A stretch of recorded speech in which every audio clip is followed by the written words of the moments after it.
When I was a kid, I used to think that pork chops and karate chops were the same thing. I thought they were both pork chops. And because my grandmother thought it was cute, and because they were my favorite, she let me keep doing it. Not really a big deal. One day, before I realized fat kids are not designed to climb trees, I fell out of a tree and bruised the right side of my body. I didn't want to tell my grandmother about it because I was scared I'd get in trouble for playing somewhere I shouldn't have been. A few days later, the gym teacher noticed the bruise and I got sent to the principal's office. From there, I was sent to another small room with a really nice lady who asked me all kinds of questions about my life at home. I saw no reason to lie. As far as I was concerned, life was pretty good. I told her whenever I'm sad, my grandmother gives me karate chops. This led to a full-scale investigation, and I was removed from the house for 3 days until they finally decided to ask how I got the bruises. News of this silly little story quickly spread through the school, and I earned my first nickname, Pork Chop. To this day, I hate pork chops. I'm not the only kid who grew up this way, surrounded by people who used to say that rhyme about sticks and stones. As if broken bones hurt more than the names we got called, and we got called them all. So we grew up believing no one would ever fall in love with us, that we'd be lonely forever, that we'd never meet someone to make us feel like the sun was something they built for us in their tool shed. So broken heartstrings bled the blues as we tried to empty ourselves so we would feel nothing. Don't tell me that hurts less than a broken bone. That an ingrown life is something surgeons can cut away, that there's no way for it to metastasize, it does. She was 8 years old. Our first day of grade 3 when she got called ugly. We both got moved to the back of class so we would stop getting bombarded by spitballs. But the school halls were a battleground where we found ourselves outnumbered day after wretched day. We used to stay inside for recess because outside was worse. Outside we'd have to rehearse running away or learn to stay still like statues, giving no clues that we were there in grade 5. They taped a sign to the front of her desk that read, "Beware of dog." To this day, despite a loving husband, she doesn't think she's beautiful because of a birthmark that takes up a little less than half her face. Kids used to say she looks like a wrong answer that someone tried to erase but couldn't quite get the job done. And they'll never understand that she's raising 2 kids whose definition of beauty begins with the word mom.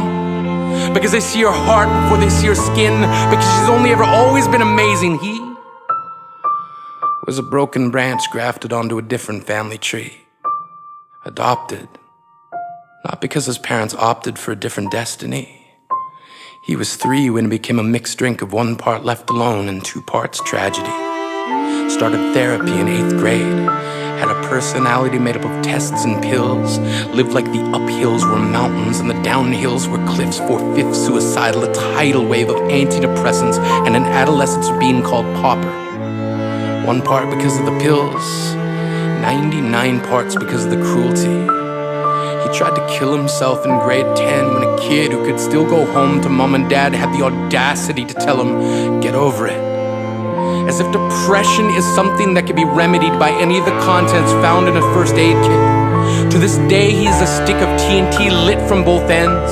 Could describe to in detail the way the sky bends in the moments before it's about to fall.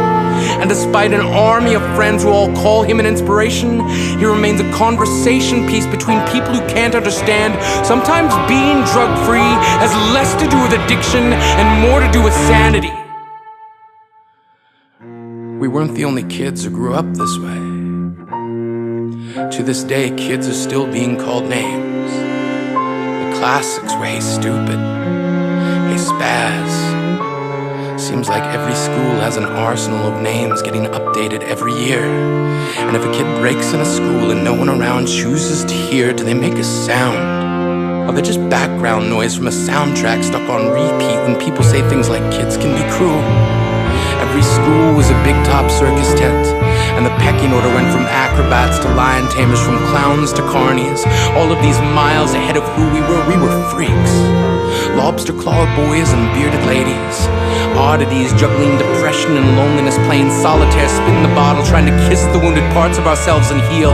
But at night, while the others slept, we kept walking the tightrope. It was practice, and yes, some of us fell.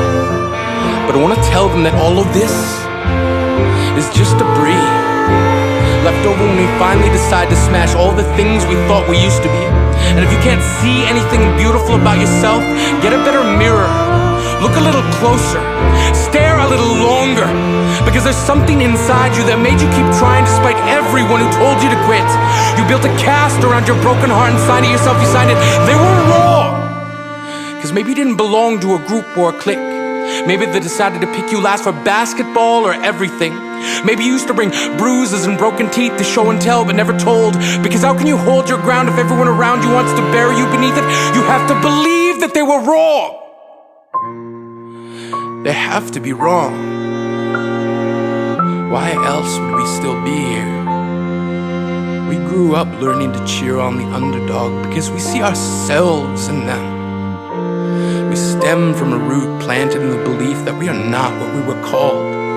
We are not abandoned cars stalled out and sitting empty on some highway. And if in some way we are, don't worry.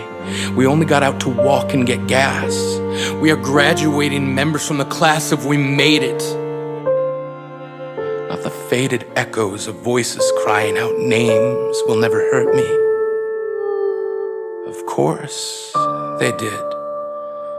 But our lives will only ever always continue to be a balancing act that has less to do with pain and more to do with beauty.